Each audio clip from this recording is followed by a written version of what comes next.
Je te partage 5 formes de manipulation les plus insidieuses et comment bien les reconnaître. 1. La culpabilisation affective. Dans un couple, on le dit souvent, il faut pouvoir mettre ses propres limites et respecter celles de l'autre. C'est là que tu peux voir si ta relation est saine ou si elle ne l'est pas. L'idée, c'est que ça aille dans les deux sens. Le problème, c'est que parfois, toi, tu vas respecter les limites de l'autre, mais l'autre va t'ajouter au fur et à mesure de votre vie de couple des limites de plus en plus conséquentes et si jamais tu ne les respectes pas, il te culpabilisera de ne pas avoir fait ou de ne pas avoir accepté ce que lui ou qu'elle souhaite. Par exemple, il ou elle pourra t'accuser d'égoïste si tu lui dis que tu n'es pas d'accord sur une relation qui te semble malsaine. Et donc, c'est toi qui vas culpabiliser, qui va peut-être accepter une relation où tu sens qu'il y a vraiment danger pour ton histoire d'amour et qui va donc te mettre à faire des concessions là où en fait il ne devrait pas y en avoir, puisque toi de ton côté, la question ne se pose pas. 2. Le retournement de situation. Ce n'est pas moi, c'est toi. Tu lui dis par exemple, tu m'as blessé quand tu m'as parlé de cette manière et lui va te dire, je vois pas pourquoi, franchement, c'est n'importe quoi, aucune raison que tu sois blessé, tu devrais suivre une thérapie. Ce qui fait qu'en fait, il va t'amener à réfléchir comme lui pense. Sa manière de penser est la manière de penser. Donc, il va essayer de te formater pour que tu sois d'accord avec ses valeurs qui ne correspondent peut-être pas aux tiennes et aussi avec cette façon de penser qui à la base ne te correspond pas. Je redonne un autre exemple. On dit que ta compagne sort tous les samedis en boîte de nuit plutôt que de passer du temps avec toi. Toi, tu lui dis, bah écoute, j'aimerais bien que tu passes le samedi soir avec moi parce que pour le couple, c'est hyper important. Et elle va continuer à sortir le samedi soir parce qu'elle va t'expliquer que la liberté dans un couple, c'est hyper important. Oui, et toi, ta valeur, c'est non, moi, j'ai besoin d'avoir des moments de qualité dans mon couple, sinon à quoi sert le couple? Et elle va finalement, à force de manipulation, te convaincre que c'est normal qu'elle sorte tous les samedis soirs et que le couple soit rangé au dimanche et que tu n'aies jamais de samedi soir avec elle ou avec lui. 3. L'amour conditionnel. Il ou elle est adorable quand tu fais exactement ce qu'il ou elle veut. Par contre, le jour où tu t'opposes à quelque chose, le jour où tu lui dis non, je ne suis pas d'accord à ça, tout d'un coup, tu vois un changement total de comportement de la personne. Tu ne reconnais plus cette personne. Il y a quelque chose qui ne tourne pas rond et à nouveau, tu te crois que c'est toi, alors que c'est bien lui qui est changeant parce que tu as osé te positionner face à cette personne à laquelle tu ne te positionnais pas avant. Il peut devenir froid, il peut devenir distant, il peut créer des silences radios, ce qui va créer chez toi un sentiment de manque encore plus fort, un sentiment de culpabilité encore plus fort, et c'est comme ça, tout doucement, qu'il va réussir à nouveau à faire ce qu'il veut de toi, à faire que tu passes l'éponge, comme tu vas culpabiliser en te disant mince, j'aurais peut-être pas dû dire ça, etc., etc. Lui, quand il va revenir, tu vas te jeter dans ses bras, ou elle d'ailleurs, quand elle va revenir, tu vas te jeter dans ses bras. Mais en fait, le problème ne sera pas résolu, puisqu'en fait, la personne ne se sera pas comportée de la bonne manière pour toi, et au final, c'est toi qui vas te réadapter à lui ou à elle, et ça va être un mécanisme comme ça manipulatoire qui va se jouer, se re-rejouer, se re-rejouer dans la relation, jusqu'au point où en fait tu vas devenir un pantin pour lui ou pour elle. 4. L'isolement subtil. Il ou elle te dira que tes amis sont toxiques, qu'il ou elle n'aime pas ta famille, qu'il ne veut plus aller chez ton père ou chez ta mère parce que ça ne lui va pas. Il te fera déménager loin de ta famille, puis quand toi tu voudras aller rejoindre ta famille, eh bien ça ne pourra pas être le cas. Donc il faut faire très très attention à bien garder, qu'on soit un homme ou une femme d'ailleurs, des relations avec son entourage, de garder une vie personnelle au-delà du couple.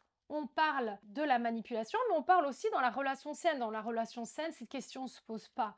La famille de la personne qu'on aime est admise et vice-versa. Et ça va dans les deux sens. C'est pas que dans la famille de l'homme ou que dans la famille de la femme. C'est voilà, les amis, tout se mélange et normalement, c'est assez fluide. Le problème de quelqu'un qui t'a isolé, que ce soit un homme ou une femme, c'est que tu vas peu à peu ne t'en remettre qu'à cette personne. Ce qui veut dire qu'elle va pouvoir, cette personne, te manipuler comme elle le veut. Tu n'auras plus le regard de l'entourage qui va des fois t'alerter en te disant mais ce qui se passe dans ta vie, ma chérie, c'est pas normal.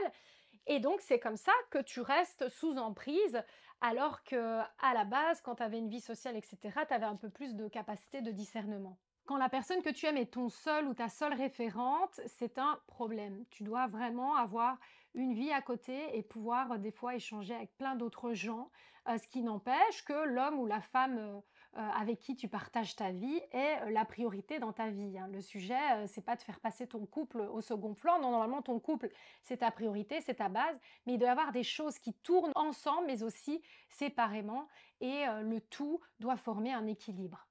5, le chantage émotionnel. Tu vas vraiment me laisser là comme ça après tout ce que j'ai fait pour toi? Alors si tu pars là maintenant, je vais te couper les vivres. J'ai tout sacrifié pour toi et malgré tout, tu oses me faire ça? Maintenant, qu'on n'est plus ensemble, eh bien, ce que je fais, c'est que je te fais vivre de la violence psychologique, par exemple, en ne te parlant plus du tout. Alors, il y a chantage émotionnel, violence psychologique, mais tout ça va un petit peu ensemble, hein. Voilà, des choses un petit peu comme ça, c'est-à-dire qu'on met la personne en face en situation de culpabilité. C'est toujours ça qu'il faut détecter quand la personne nous culpabilise. Soit la personne, elle va nous dire, écoute, il y a ça qui me fait un petit peu du mal, j'aimerais bien qu'on trouve une solution parce que moi je le vis super mal, et là tout est OK.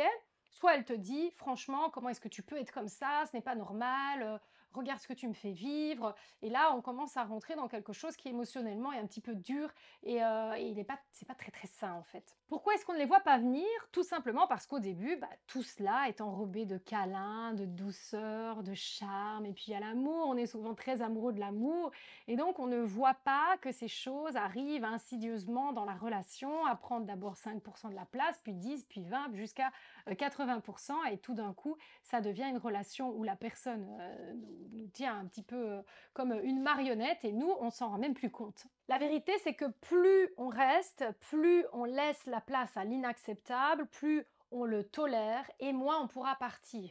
Parce qu'on normalise l'inacceptable. On se dit que c'est notre faute et on reste parce qu'en fait, on est une victime consentante. C'est un peu dur ce que je dis là, hein, mais c'est un petit peu ça. Ce qui est sûr, c'est que c'est ton pouvoir de dire stop.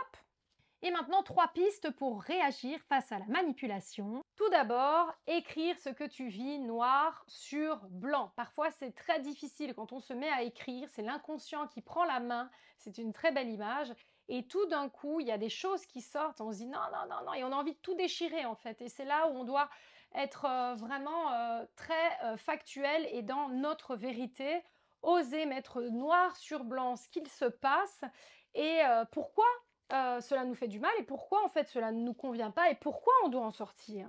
Deuxième point, parler à quelqu'un de neutre qui n'a aucune raison de te souhaiter de quitter cette relation ou d'y rester. Donc certainement pas la famille qui a des intérêts des fois à ce que tu ne te sépares pas, de peur de devoir tout d'un coup s'occuper de toi alors qu'avant tu étais dans un couple bien rangé, etc., etc. Et les gens ont parfois des gros avantages à ce que tu restes dans une relation qui n'est pas bonne pour toi parce que les gens souvent qui s'inquiètent pour toi s'inquiètent avant tout pour eux. L'idéal, c'est vraiment d'aller voir un coach, un thérapeute, un psy, quelqu'un qui est extérieur à la situation et qui va t'accueillir tel que tu penses et comment tu penses. Et en te faisant cheminer, c'est ce que je fais en séance évidemment, bah, en faisant cheminer la personne, elle se rend compte que finalement cette personne qui l'a quittée, bah, finalement c'était un cadeau ou que, cette personne avec qui elle est, en fait, il y a aucune raison de culpabiliser d'en finir parce que, ça lui crée des manques et de la tristesse et du coup ça soulage un peu du poids, des difficultés amoureuses pour mieux se recentrer sur soi et mieux repartir ou en tout cas, mieux gérer, sa relation au quotidien si elle est saine. Mais ici, on parle de relations où il y a de la manipulation et quand il y a de la manipulation, on n'est pas sur un même, terrain, donc quoi qu'il arrive, c'est pas top. Troisième point, observer la répétition, si c'est finalement toujours toi qui t'excuses ou toujours toi qui t'adaptes ou toujours toi qui change un petit peu, ta manière de penser, parce que finalement l'autre a raison.